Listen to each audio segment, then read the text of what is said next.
하나님의 은혜와 평강이 여러분들의 삶 가운데 함께 하시길 축복합니다. 오늘 함께 보실 하나님의 말씀은 에스겔서 5장 15절 말씀입니다. 내 노와 분과 중한 책망으로 내게 벌을 내린즉 너를 둘러싸고 있는 이방인들에게 내가 수치와 조롱거리가 되고 두려움과 경고가 되리라. 나 여호와의 말이니라. 오늘도 매일 말씀 묵상과 함께 하시는 제천교회 성도님들 축복합니다. 이 때때로 이 헛된 희망은 빨리 깨어지는 게 좋을 때도 있습니다. 아무런 가망성이 없는데도 그걸 기대하다가 모든 것을 잃어버릴 수도 있기 때문에 그렇습니다. 에스겔은 주전 597년에 1차 포로기 때 바벨론으로 끌려왔습니다. 그러니 이 에스겔서가 기록될 당시에는 아직 예루살렘이 완전히 멸망하지는 않았을 때입니다. 실제로 에스겔이 예언자로 부름받고 나서 6년이 지난 뒤에 예루살렘이 완전 멸망했습니다.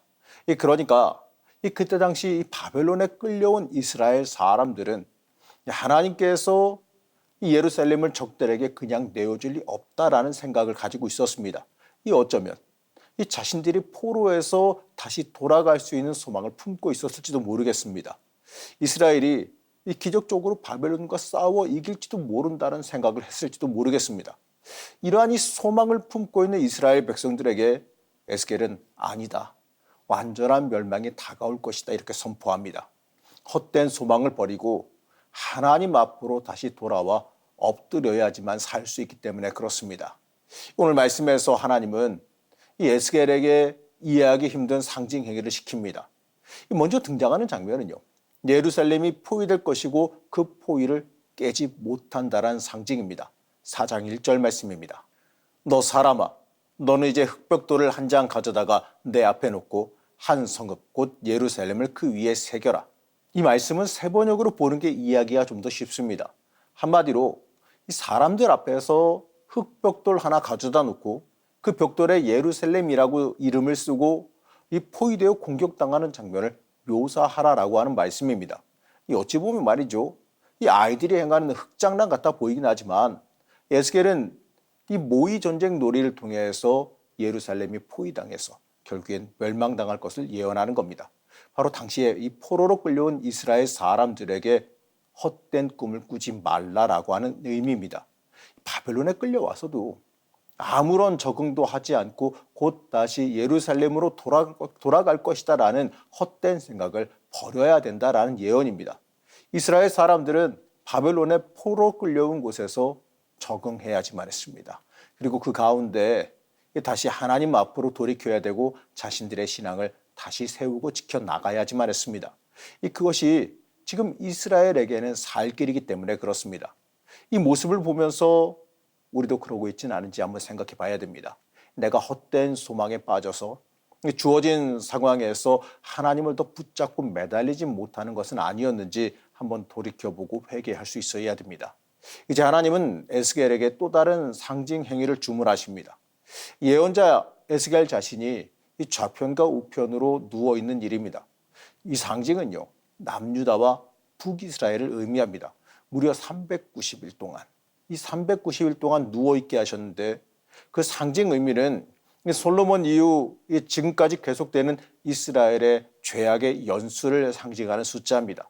그리고 이 유다가에게 행하는 그 상징 행위는 유다에게 행하는 그 상징 행위는 말이죠. 앞으로 이어질 이 포로 기간 동안의 연수를 뜻합니다.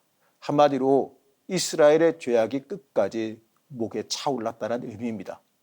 그 결과 예루살렘은 결국 멸망하고 만다는 말씀이죠. 이제 이어지는 상징 행위를 통해서 이 멸망 직전에 예루살렘이 얼마나 비참할지 말씀하십니다. 일반적으로 이 콩과 팥을 갈고 거기에 다른 곡식가루를 섞어 먹는 일은 하지 않습니다. 이 경우는 가진 국물을 있는 대로 다 긁어서 먹어야 한다는 의미입니다.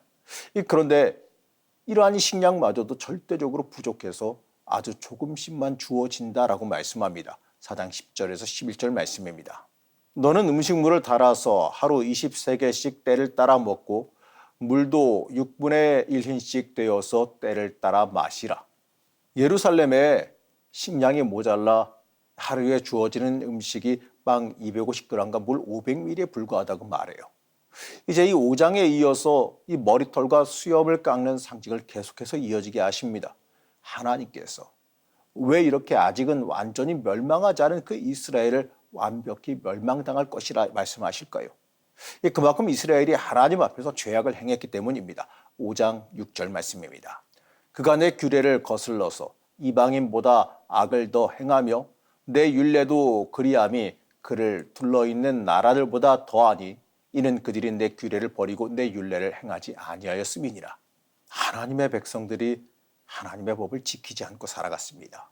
하나님의 백성들이 하나님과 관계없이 살아가고 있었어요. 이것이 바로 이들이 멸망당한 본질적인 이유입니다. 하나님은 당시 이스라엘이 이방인보다도 못하다고 한탄하십니다. 한마디로요, 하나님께서 이스라엘의 행태에 배신감을 느끼실 정도라는 거예요. 사실 하나님께서 이스라엘이 바벨론에게 침공당하기 전에도 수없이 경고하셨습니다. 너희가 이대로 가면 망한다고 경고하셨어요. 그리고 다시 돌이켜 하나님께로 돌아오면 그 멸망을 피하게 하시겠다라고도 말씀하셨습니다. 하지만 이스라엘 백성들은 끝까지 하나님의 말씀을 외면했습니다. 그 결과 이렇게 큰 어려움을 겪게 되었습니다. 사랑하는 성도 여러분, 우리는 우리 스스로를 돌이켜 봐야 됩니다. 나는 하나님의 사람으로 얼마나 바르게 하나님을 위해 살아가고 있는지 돌아봐야 됩니다. 이스라엘이 헛된 소망을 버리지 못해서 결국엔 멸망했어요. 우리도 이러한 헛된 소망에 빠져서는 안 됩니다. 인간적인 생각이 앞서면 우리는 이러한 헛된 소망에 빠져들게 됩니다. 우리는 나를 위한 생각에 빠져들어서는 안 돼요. 우리는 하나님께로 돌아가야 되는데 하나님께로 돌이키는데 우리의 생명이 있음을 바라봐야 됩니다. 그리고 하나님 앞으로 최대한 빨리 나아갈 수 있어야 됩니다.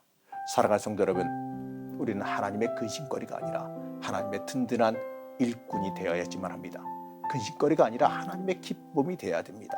헛된 소망을 외치는 이스라엘에게 헛된 소망을 벗어버리고 돌이키라고 말씀하시는 그 하나님의 음성을 나에게 주시는 음성으로 여러분들 들으시기 바랍니다. 하나님 앞으로 온전히 엎드려 하나님께 쓰임받는 주의 자녀가 되시기를 시간 간절히 축복합니다. 우리의 왕이신 하나님, 우리가 인간적인 생각에 빠져 헛된 소망을 품고 있지는 않은지 돌이켜보며 회개합니다. 세상적인 헛된 소망을 버리게 하여 주옵시고 참 소망 되시는 하나님을 온전히 붙잡고 하나님 중심으로 살아가게 하여 주시옵소서. 오늘 하루도 강하게 붙잡아 주시길 소망하며 예수님의 이름으로 간절히 기도드렸습니다. 아멘.